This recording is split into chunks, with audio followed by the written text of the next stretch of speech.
I think I'm hard time.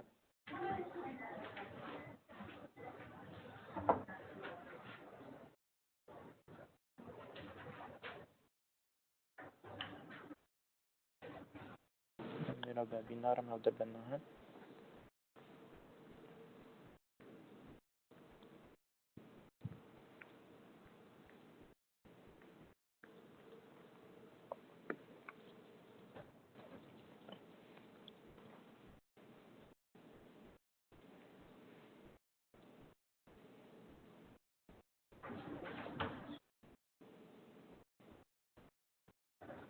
Hi there.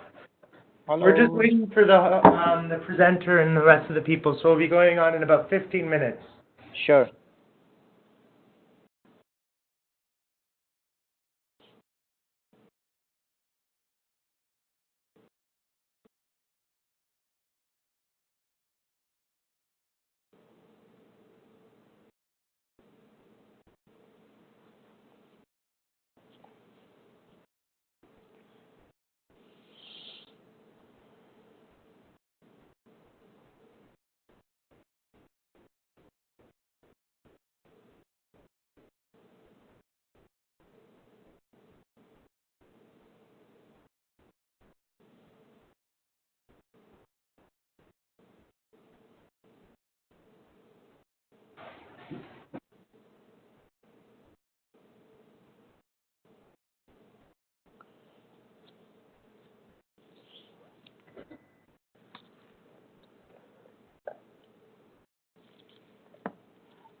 We're just waiting right now for the hosts and some more people to come on, so we'll start probably at noon sharp.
I just wanted to confirm everyone is here for the improving health outcomes for persons in long-term care facilities in northern British Columbia. Can somebody let me know if that's the case? That's the correct webinar? Yes.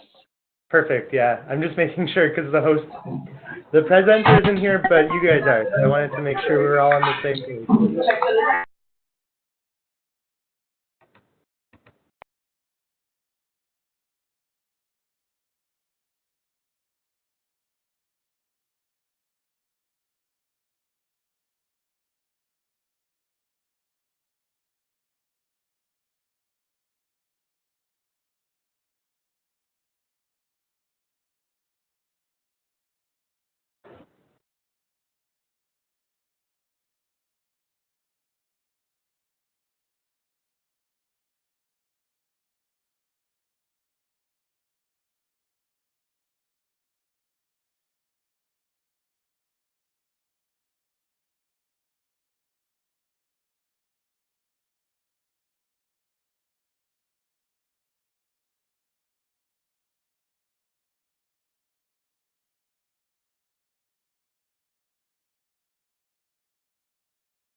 to hear.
All right, we're just going to give it one more minute here, and then we're going to give it 5 more minutes.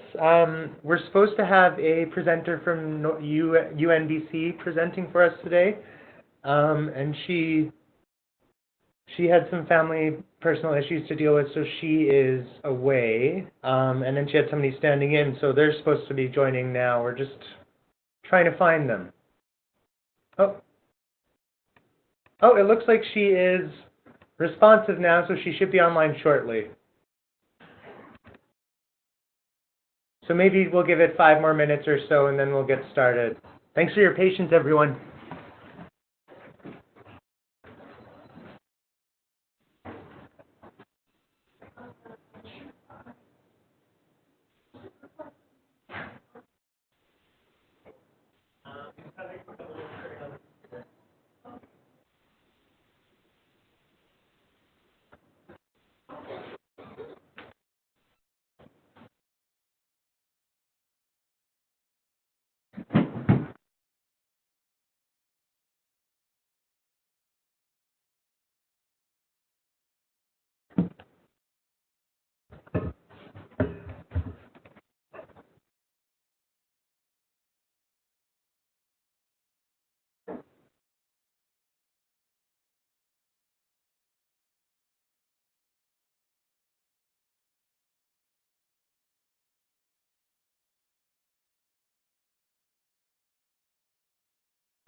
So we're just waiting about 5 or 3 more minutes for the presenter to sign on, and we'll get going right away. Thank you for your patience, everyone.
Once again, sorry everyone for the delay. We're just waiting for our presenter, and we should be starting very shortly. Thanks for your patience.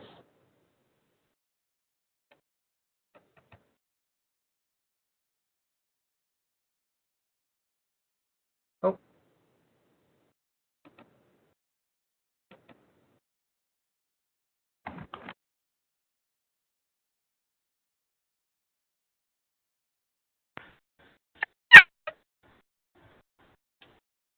Rebecca, was that you?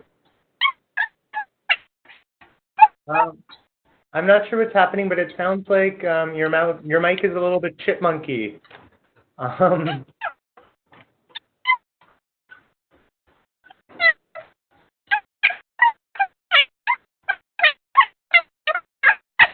Oh, sorry, Rebecca. I'm just going to mute you for a second. I'm not sure what's happening, but the mic is a little bit chipmunky.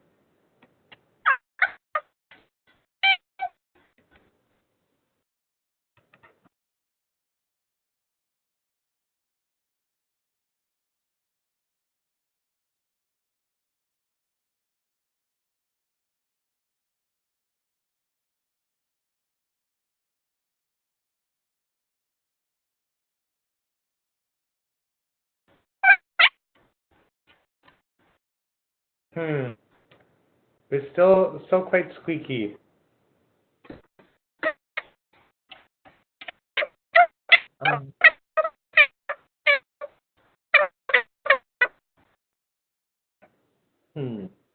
Would you be able to call in also on your cell phone? Let me send you the number to call in.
All right, everyone. Sorry, we're just about to start here. We'll be getting going shortly. Thank you for your patience, everyone.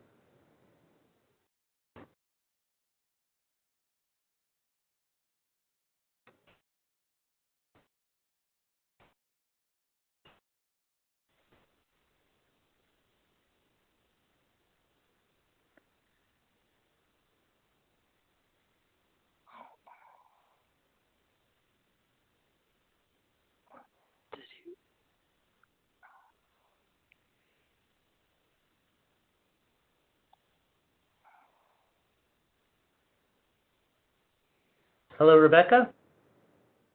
Hello. Hey, nice to hear you. Oh, good. Okay, so that's better? Yeah, that's much better. Thank you for doing that for us. No problem. I'm just going to do a quick introduction. Rebecca, are you all ready to go on your side if I transfer over to you? Yes, that would be great. Perfect. Sounds good. I'm doing it to your computer one, and then you'll have to just talk into the phone, I guess. Okay, that's fine. But I guess we're ready to get started. So let me just start by saying thank you for attending today's webinar from the BC Support Unit. My name is Justin Otteson, and I will be the moderator for today's session. I'd like to give a warm welcome to Rebecca Ferris, our presenter. She was a research assistant on the project we'll be discussing and will be presenting on behalf of Shannon Freeman. Today's webinar is entitled Improving Health Outcomes for Persons in Long-Term Care Facilities in Northern British Columbia. Oh, there we go. And it'll last just under an hour. Okay, here. After today's presentation, we will have a quick Q&A. Feel free to unmute your mic at that time, or you can use the chat function next to your name, or you can raise your hand too by clicking on the little hand icon by your name. Sarah, are you able to hear now or no?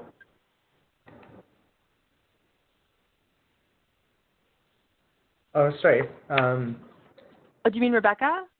No, sorry. Somebody just said sorry. they were having trouble hearing. Oh, sorry. No worries. Also, just as a side note, just because I think I did hear someone check their audio, because I'm on the phone, I'm afraid that there's a bit of an echo for me. So if possible, it would be fantastic to just type your questions while I speak. And if I do see them, I can pause and give you the time to talk. If not, it might just throw me off. Unfortunately, technology never seems to be on my side. It never is for anyone. I have the same problem. Before we begin, though, I just want to acknowledge that we are on the ancestral, traditional, and unceded territory of the Musqueam, Squamish, and Tsleil-Waututh nations. The webinar is being recorded, so if anyone wants to look back on it later, they have that opportunity. And it's at bcsupportunit.ca under our resources section. And now I'm going to hand it over to Rebecca to get started. So thank you, Rebecca. Okay, thank you so much, Justin. I'm just sharing this. Can everyone see this? I believe. I can, yes. Okay, fantastic. So the only thing with this is, I'm not sure why, but when it allows me to share this with you guys, I can't see your questions. So we might just have to wait until the end if that's okay. Sorry about that.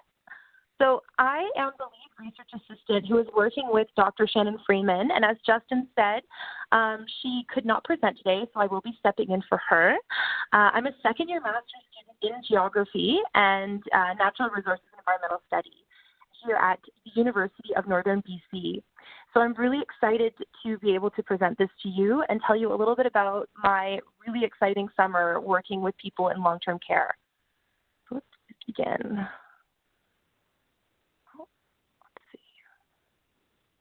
Perfect. So first, I just want to acknowledge the BC Support Unit because we really couldn't have done any of this research without their funding. And so it's pretty exciting to be able to do patient-oriented research, and to be able to have that opportunity is one that I am very grateful for. Okay, and so on to patient-oriented research. So in healthcare, research is focused on patients in the cornerstone of evidence-informed care. Pardon? Sorry to interrupt, Rebecca, but we're still only seeing the first slide. Oh, no. Okay. Hold on. Let me just try this. Sorry, you guys. I'm very used to using almost every other mode of sharing except for this WebEx. Let's just try screen. Does that perhaps, let me see. Maybe this will work. Goodness. Okay.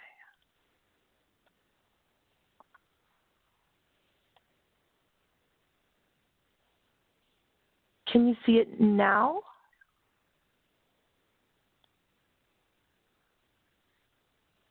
Nothing right now, no, it's just a black screen. Okay, hold on here just 1 second. Sorry. I know it's offering to, that's okay. I'm sorry everyone for this. Let me just see. Okay, what about now? Now it's on the patient-oriented research slide, yes. But Perfect. it's on Okay. like the presenter's version. That's okay. Is this good? Yeah, that's perfect. Yeah, if everyone can see Okay. and make out everything, that's great. Thank you guys so much for your patience. I'm really sorry about that. So now I will just continue. Okay, so patient-oriented research. In healthcare, research is focused on patients, and as they are the cornerstone of evidence-informed care and evidence-based medicine. It's often done in a more passive way, so it's usually research on patients rather than with. And so we choose to, with the BC Support Unit, kind of challenge that in order to make sure that we can build a more collaborative and really community-based approach to researching and identifying different interventions, especially when we're looking at anything to do with improving the mental well-being or mental health of persons living in long-term care. And so we base a lot of what we've been doing on the Canadian Institute of Health Research, of course, which has its cornerstone on philanthropic organizations, academic institutions, health charities, industry, patients, and clinicians. So there's a lot of partnership involved, and that's what's really key. It's truly using a community-based approach in order to meet the needs of communities. And let's just go to the next one. There we go. Okay. So with our strategy, we actually greatly support the philosophy and approach to SPORE from a research perspective. Today, we will highlight how we work in partnership with older adults living in a long-term care and assisted living facility in Prince George, BC, and also how we work with healthcare decision makers and clinicians from Northern Health. Our team has greatly benefited from the Northern Hub of the BC Support Unit. Employing a strategy for patient-oriented research aims to benefit all involved. It benefits patients, and in our case, we prefer to say persons, specifically because these are people who are living in a long-term care facility, and oftentimes we feel that patient is a bit too vague of a term. And so for us, we see the benefits in this being that they can have a say in what are the health topics that are researched, and they can also inform researchers and the healthcare system of what priorities are important to them. And that has been very much a key in my own involvement in this research, which I will, of course, elaborate on soon. From our research perspective, we greatly benefit from understanding the perspectives and experiences of patients. It helps us ensure our research is relevant and useful for the populations for whom we work to help. It also benefits the healthcare system. In our case, our work connects directly to decision makers, managers, and staff at Northern Health. We help make sure that they have access to research evidence that decision makers and healthcare providers need to improve care. So our guiding principles include inclusiveness, which means that we can include a diversity of perspectives. In our team today, you will see that we have residents, leaders in healthcare, students, and academics all collaborating together. In our planning activities, we have involved and are continuing to involve a wide number of community stakeholders. Mutual respect, so we all acknowledge and value each other's expertise and experiences. Each bring different things to the table, have a different variety of expertise and experiential knowledge. Co-building, we work together to identify problems and gaps, set priorities for research, and to produce and implement solutions. We are co-creating all aspects of this research project together. It's really quite exciting. Support, we support our patients. We remain flexible and respectful to ensure that they can contribute fully to discussions and decisions. So I will talk about various adaptations that have been made to ensure that the environment in which we conduct this sort of co-design process is supportive and comfortable. We also always need to strive to create safe environments for honest interactions because, of course, in order to gain trust within this community of persons, we need to make sure that we're building very respectful and meaningful relationships. Okay, and so the right side shows the desired outcomes of patient engagement. So that's kind of what we're hoping to achieve. So how patients are defined in patient-oriented research. This term, patient-oriented research, has received mixed reviews from researchers, healthcare decision makers, and persons, especially those with whom we work with and for in the North. We greatly prefer the term person-oriented research as we see our partners as people first and healthcare system users second. Our team members have been involved in discussions about patient-oriented research since the beginning and have engaged in consultation process to inform the development of the strategy. So it's really quite interesting. We've had quite a bit of collaboration from quite a few researchers and health authority members. Sandra Barnes, who is sort of the general manager at Gateway Lodge, she specifically has brought up her kind of challenging of the term patient and why it's important to constantly review these terms and really think about what they connote. Okay. And so now we're just going to look more specifically at patient-oriented research approaches to gardening at Gateway. The story of this project actually began with initial discussion and relationship building focused on the concept of loneliness and isolation. In long-term care facilities and institutional care, loneliness is of epidemic proportions. Although persons are surrounded by many people, they can actually feel lonelier than they have ever felt in their life. Transitioning to long-term care facilities is especially difficult.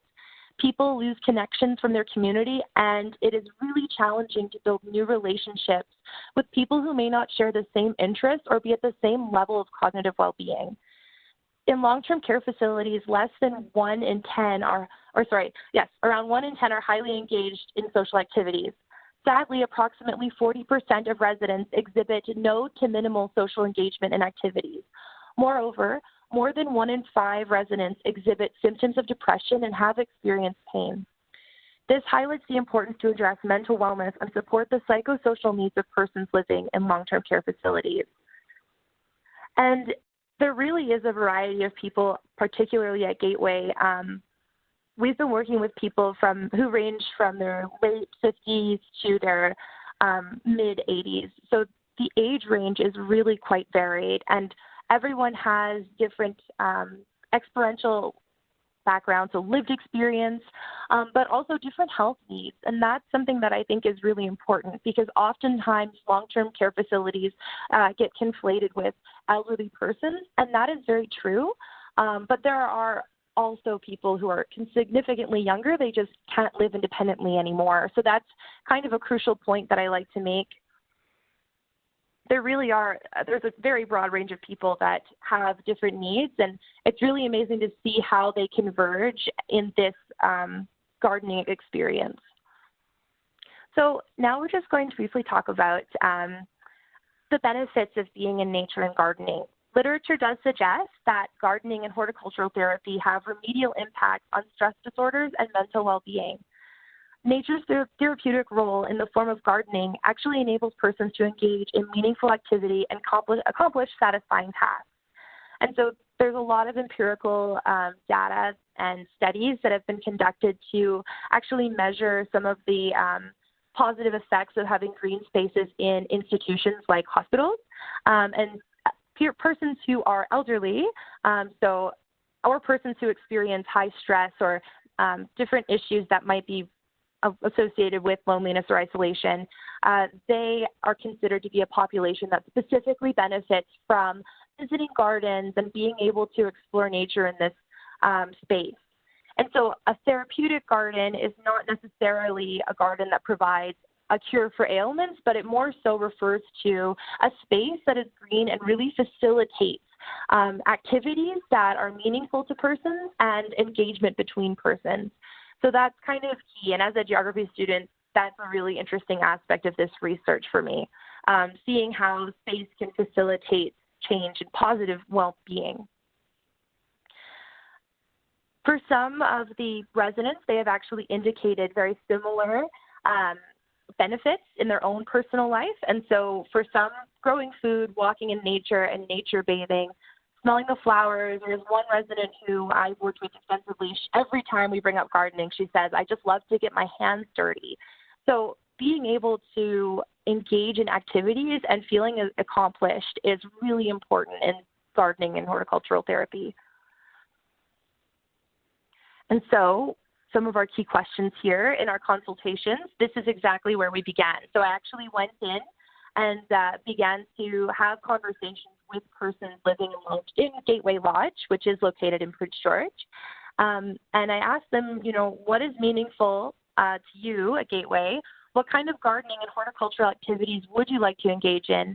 And how can a program be designed and implemented to meet those needs? So it was a bit more of a breakdown. Those are 3 pretty broad questions. And of course, if you want to actually engage in the discussion, you have to be a little more narrow and a little more focused. So these were 3 underpinning questions, but they basically led several conversations throughout quite a few months. And I will jump into those specific details soon as well. But basically, I just want to say that patient-oriented research approach supports whatever is developed to truly meet their needs, desires, and preferences of these patient partners. So that's really important in order to address the needs of persons living in long-term care. In this case, you really need to include them from beginning of designing all the way to the operationalizing of a project. Okay, so I want to share with you the story of one resident at Gateway. She was the initial patient partner, and she does reside at Gateway, but she identified that there was a need to develop gardening and horticultural therapy opportunities for her and other residents in a long-term care facility. She spent the majority of her life living in a rural property in northern BC, gardening and growing her own food, both for sustenance but also for pleasure.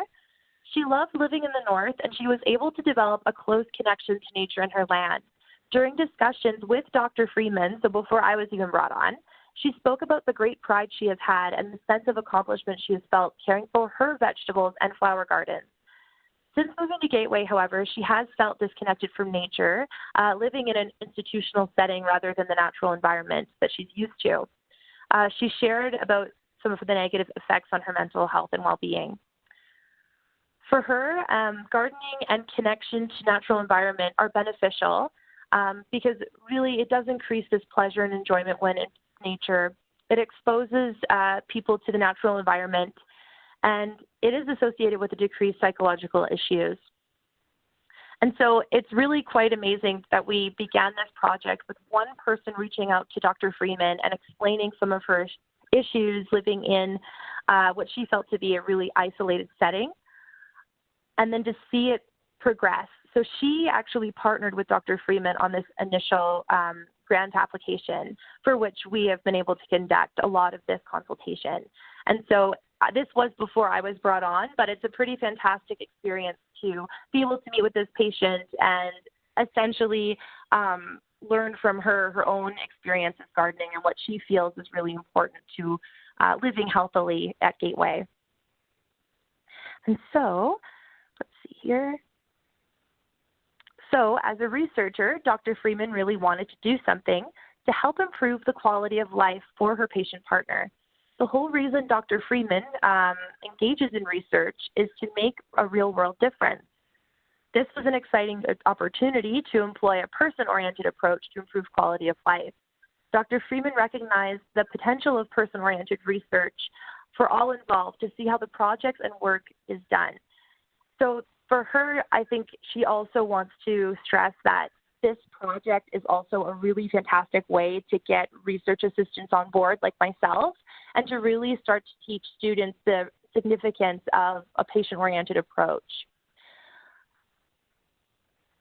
So patient-oriented research is a journey that all team members take together on the path to answer a question, expand our understanding, and move forward to somewhere new. So it's pretty exciting. Okay, so our objective is to conduct community consultation and an environmental scan to inform development and planning of a new gardening and horticulture therapy intervention focused on promotion of the natural environment in long-term care facilities in northern British Columbia. So this is really important because traditional institutional settings are not necessarily designed with this green space in mind, and that is the case at Gateway. It's a beautiful place and has really supportive staff, but we essentially saw through learning from patients or residents living there, an opportunity to really address some gaps. And so we've been focusing a lot on identifying needs and preferences for horticultural therapy opportunities for persons living in long-term care facilities to ascertain feasibility of programs in accordance with Northern Health Authority procedures and policies. Conduct town hall sessions is a huge goal because we would love to have focus groups to identify opportunities for and the need for gardening and horticulture therapy programming in long-term care. We also want to expand our team to bring together a broader team of community partners, including environmental nonprofits, caregivers, long-term care facility residents, and long-term care facility staff. So the key point here is that in order to meet our project goals, we needed to build and expand our team. There's a need to authentically work with different community partnerships and actively involve residents throughout these partnerships. Okay. So essentially, when we were looking at how we wanted to address these issues of isolation within a long-term care facility, we decided to start small. We built some deeper relationships with our initial resident partner, who I mentioned, and we invested time to understand her needs as we listened to her and learned her perspective on how things worked in the facility. So she would point out to us, who she felt is a great person to collaborate with in the recreational department, or where the green spaces might be outside, or perhaps whether or not there was room on a balcony. In fact, she would even measure places out using her steps. So every time I was able to every time I would visit her, when I started to get to know her and forge a better relationship with her, she would tell me how many steps by how many, in the width, by how many steps in the length of a balcony would be, so that I could have kind of an idea of what she was envisioning in terms of having a garden in place or raised beds. And so that was pretty amazing to be able to meet with her. I've never done community-based research before, so for me it was a pretty powerful experience to start really conducting something meaningful. But we then began to engage with others in different ways. So this resident really preferred one-on-one engagement. However, we started to meet with and connect with other residents who were known throughout the building for really enjoying gardening, and who could perhaps connect us to more people who would be interested in this kind of work. And so with those people, that's when we decided to start the gardening club. We were expanding our team, and we really wanted to co-create our priorities and co-learn with as many residents as there were interested, of course.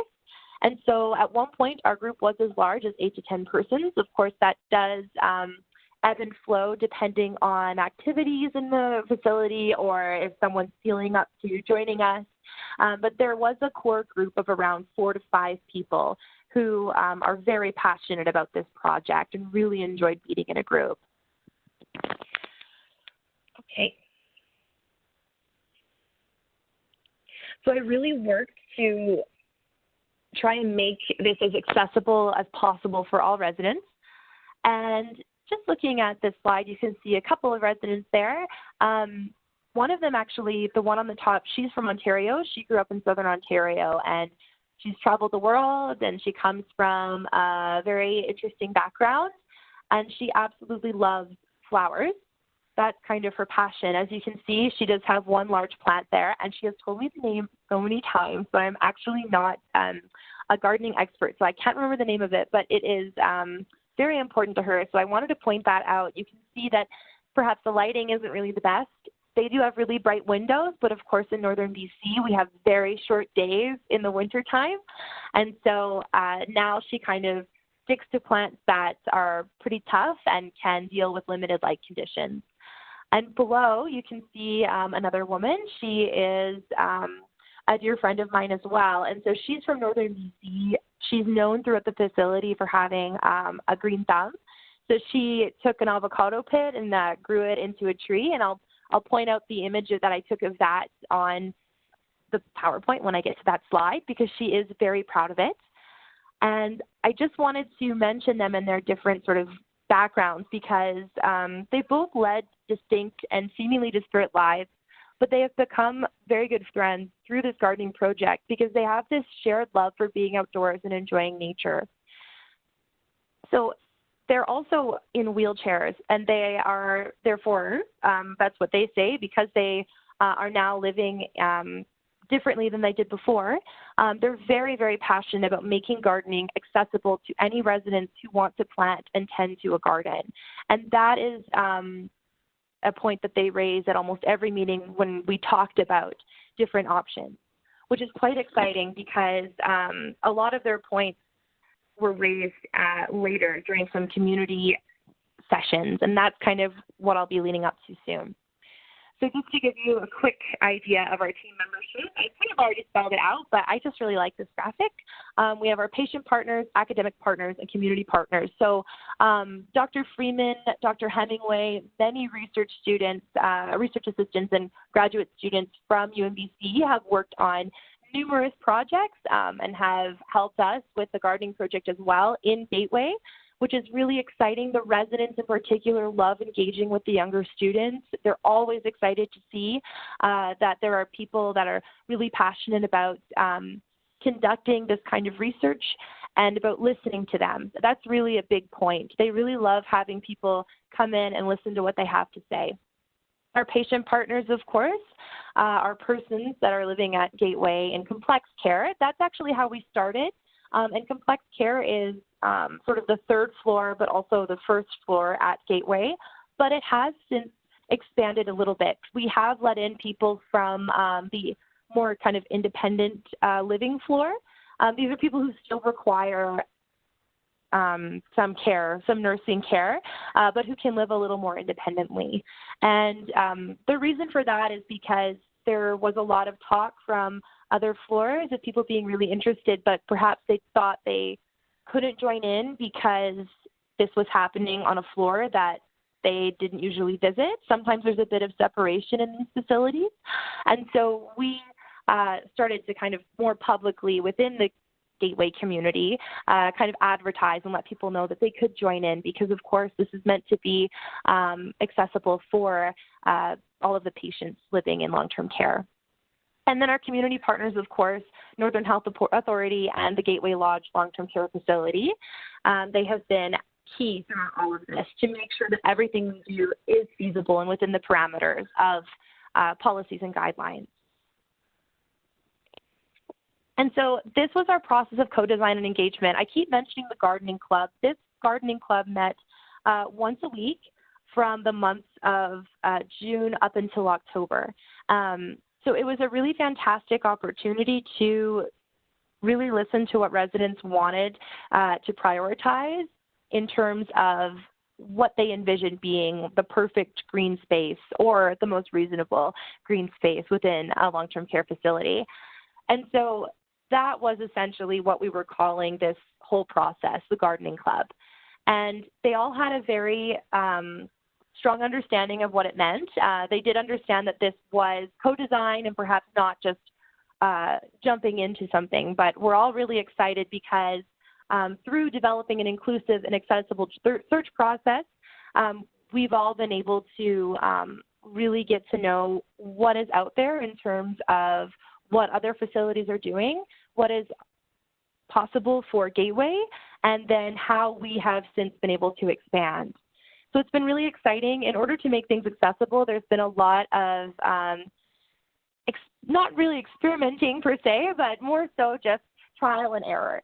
So we kind of figured out that connecting a laptop to a projector screen would be pretty fantastic for being able to co-research different research terms and to look at different reports that I might have conducted for them. So I did mention earlier an environmental scan. That just means that I was looking at what were the best policies and practices in other long-term care facilities. So what was the setup in other areas of Canada? And so I would do that, and then I would bring it in and show them on the screen, all of the residents, what we were kind of looking at in terms of other policies. And they really enjoyed that. They often gave really incredible feedback, especially when it came to identifying some issues in terms of accessibility for wheelchairs or for people who may not be able to eat whole foods very well. So that was really exciting. I also facilitated discussions using a flip chart. So I would try to really engage people as best as I could because, of course, sometimes we're not feeling our best or we're not feeling like we want to engage. So sometimes it was nice to switch things up instead of just meeting and having a tea. But tea was always a part of this process. And patients and academic partners would progress through this consultative process together. And so, as I mentioned, there was a lot of ongoing reporting and a lot of revision. So I would, if I were to present anything that was like a poster or even a panel discussion, I would make sure that I would run any drafts by them first and make sure that I had approval from them even before I would run anything by my supervisor, Dr. Freeman. And so these are just some challenges. I think I've kind of alluded to a few. So I think I'm just going to just briefly say that really you need to be very self-aware. So what I mean by that is instead of just rambling on or talking for a while or trying to get people engaged, sometimes I would double check with myself and kind of look around and see if perhaps people are not engaged because they're suffering from pain. A lot of people living in long-term care do have comorbidities, so there could be a variety of reasons why they might be suffering from pain or why they might be suffering from fatigue. And so that's something that I was always trying to remain aware of as I was speaking. It's really important because, of course, I don't want anyone to feel like they're forced to come to these gardening club projects, and I don't want anyone to feel disappointed because they missed them. This was really supposed to be an inclusive and very relaxed environment within which we could have free discussion about what's going on in the field of health research with gardening. And so that was something that was really significant moving forward. So if someone were not feeling well, I would either end the meeting early, or sometimes I would postpone if I was given enough notice, and I would just go to someone's room individually. That didn't really happen much at the beginning because I didn't know anyone that well, but as we got to know one another, I would stop and go door to door and just check in with people and chat and see how they're doing, and give them meeting minutes. So the meeting minutes were pretty informal, but it was a way to kind of keep people included if they missed a meeting.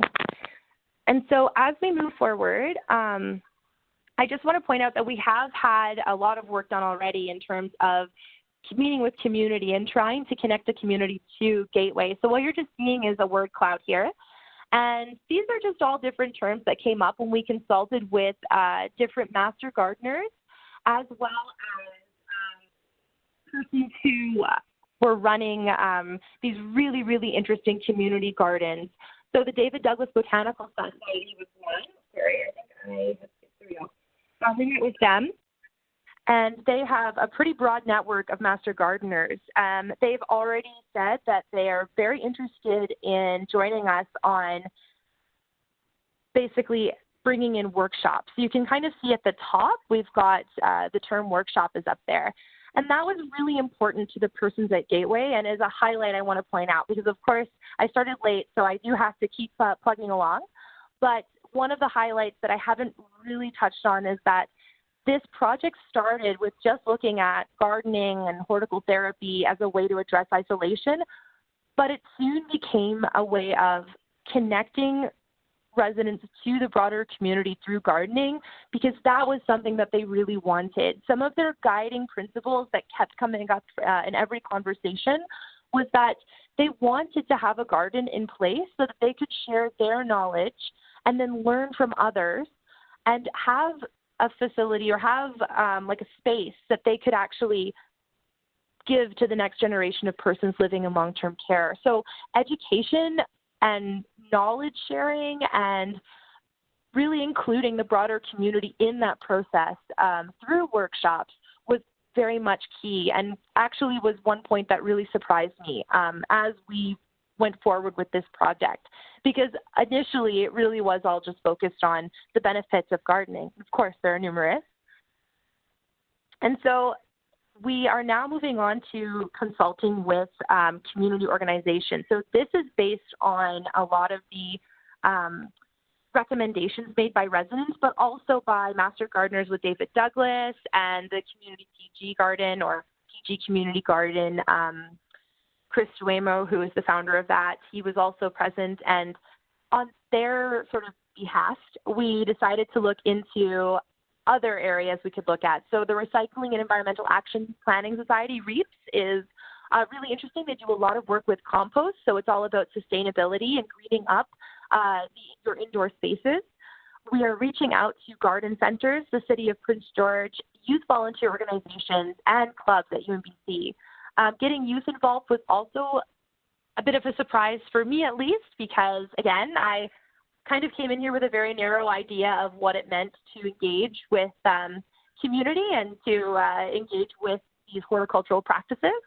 But having youth and having that intergenerational element is another key point that came out of our many discussions and is going to be a part of our focus moving forward. So I mentioned panel discussion, I believe. We did actually get to do one at the IDC Northern BC Research and Quality Conference back in the fall, and we were able to bring two of our patients who are kind of a part of the sort of core group of the Gardening Club project. One of them was the lady in the bottom image that I mentioned earlier from Northern BC. And this was really an excellent opportunity to demonstrate the integral roles each person held in this project, as well as the benefits of conducting an inclusive co-design process.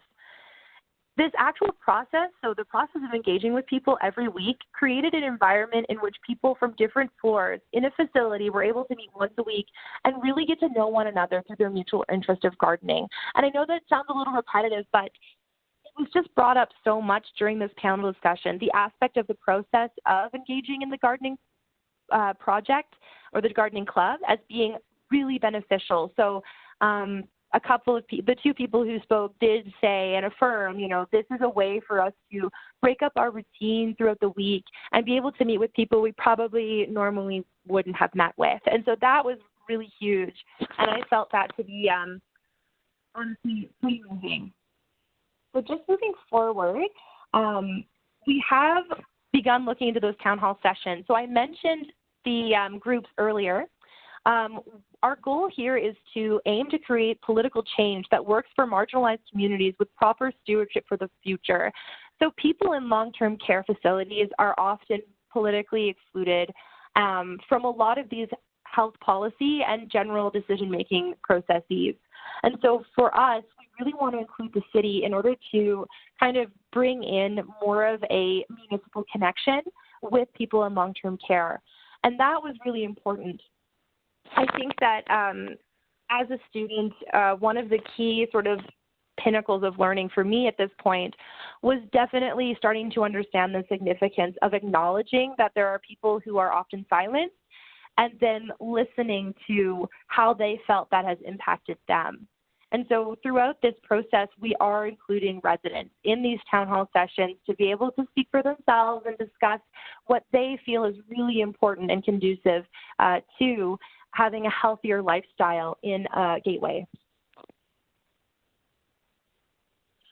So policy and programming consultation, we are going to continue working with the Northern Health Authority to determine exactly what is feasible, because of course we need to abide by nutritional policies and different health standards. This is a Northern Health facility, and it is important to make sure that anything we do is done quickly in order to affect some change.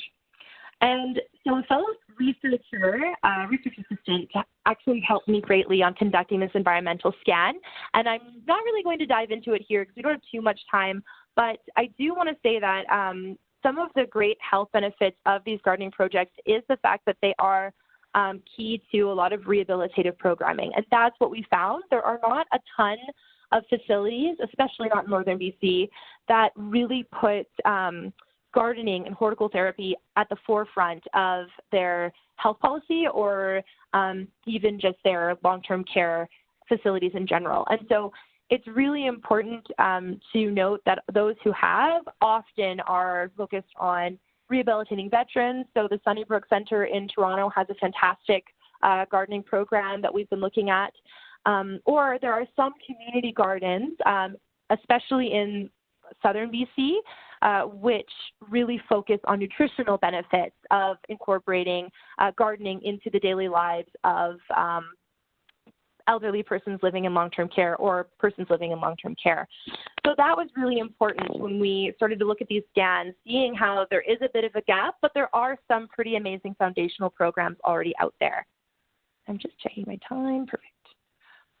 So then for me as a research assistant, I think it's really important to emphasize that this is a dynamic and reflexive process, and it really requires paying attention to the patient's needs at each meeting. Meaningful engagement requires attentive listening and willingness to adapt to the needs and priorities of patients. And so it's a slow process, of course, but I get to learn a lot from these patients, whether it's about their lives or about their gardening strategies. So here you can actually see in the bottom right corner, there's the avocado tree that one resident grew from an avocado pit that she had. And so I think it's really important to celebrate all of their achievements with them, listen to them when they're perhaps having a bad day, and then look at how we can really make this a positive experience when we move forward. So it's difficult as a grad student sometimes. It does feel like you're kind of being pulled in different directions, but this work has been incredibly satisfying. And so I just want to very briefly, I know we're not going to have too much time for questions, and you might have a lot, but I just want to go over our next steps because this is honestly really exciting for me personally and professionally. We have recently received funding from the from the Provincial Health Services Authority to pilot a garden project which incorporates nutritional and educational program. In partnership with dietitians at Gateway and the BC Cancer Society, this grant allows us to form new partnerships with experts in nutrition-based health. The dietitian at Gateway, her name's Erin, and she has had experience working with a community garden known as Farmers on 57th in Vancouver.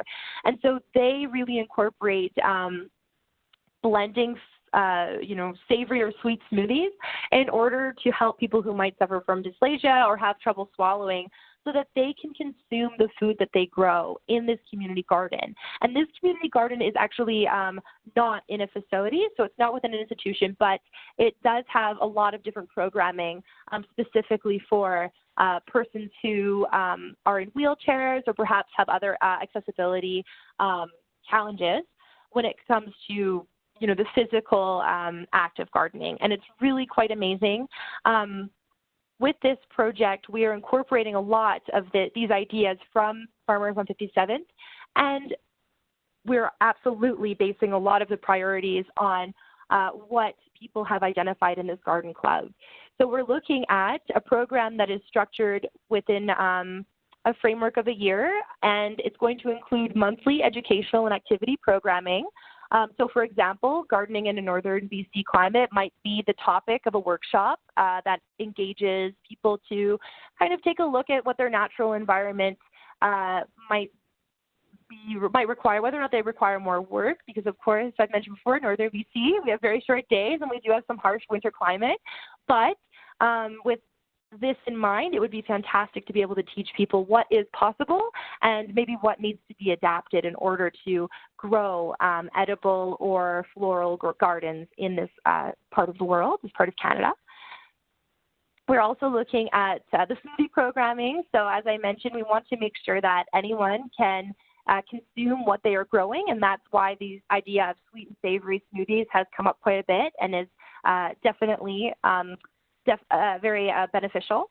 Hydroponic gardening is huge as well. So a lot of the time residents, whether informally or formally, might mention to me, all we have is salt when it comes to putting any spices on our food, and we really miss being able to have very, spicy or tastier food.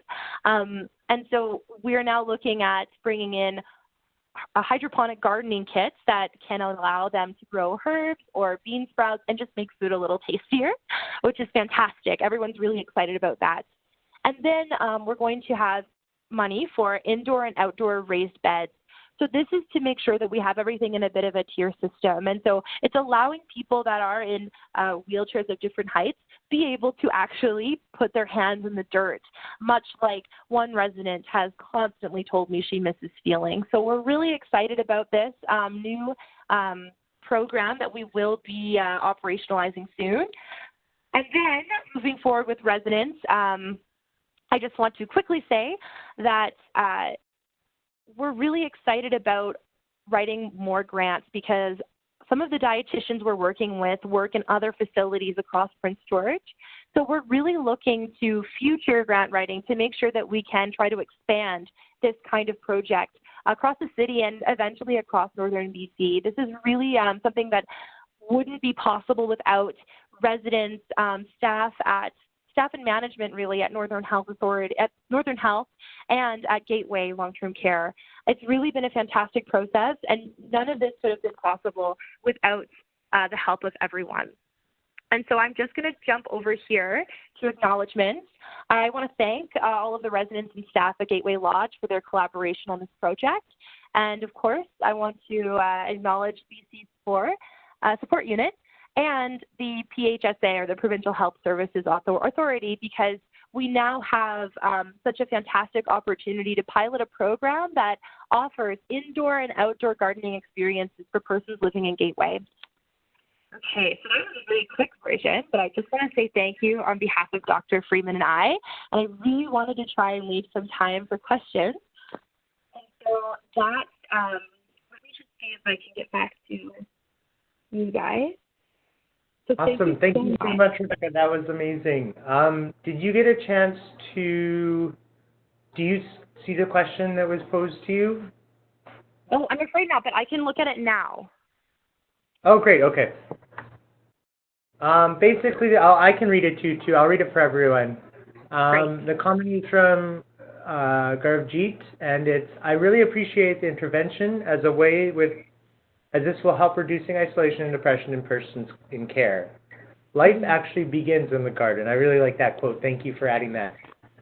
But are there any challenges or obstacles that you are experiencing with this intervention? Probably safety for persons during the garden from allergies, falls, bugs, etc. If any, are you working on them as well? Thank you for the question. Thank you so much. That's a fantastic question. So we're actually looking into these kinds of issues moving forward, so these sort of risks, and that's why we're working so closely with the Northern Health Authority, and that's to make sure that any kind of implementation is done safely and efficiently. So what's really exciting about this is people have brought up the idea of planting to purposefully attract honeybees, and we're thinking that we're going to start really focusing some of these workshops on safety in gardening and on awareness of insects in particular. That's really important. In terms of food allergies, I think that with the dietitians involved, especially since one, Erin, she actually works at the Gateway facility, and she is very well versed in all of the dietary needs and all of the restrictions that are in place in this facility. I am very confident that moving forward, many of these issues will be addressed. With my own role, it was more so just in this co-designing process of exactly what are the priorities of residents and almost, why are they so important? And so that was my focus. So I hope that that kind of answers your question. I do think that if you are really interested in this project, particularly the piloting one, you should definitely reach out to Dr. Freeman, because she knows quite a bit more about how they're going to do the piloting of the project. I was more so involved in the sort of gardening club. Perfect. Thank you. Are there any other questions? It looks like a lot of people have checked out already. Let me just see here.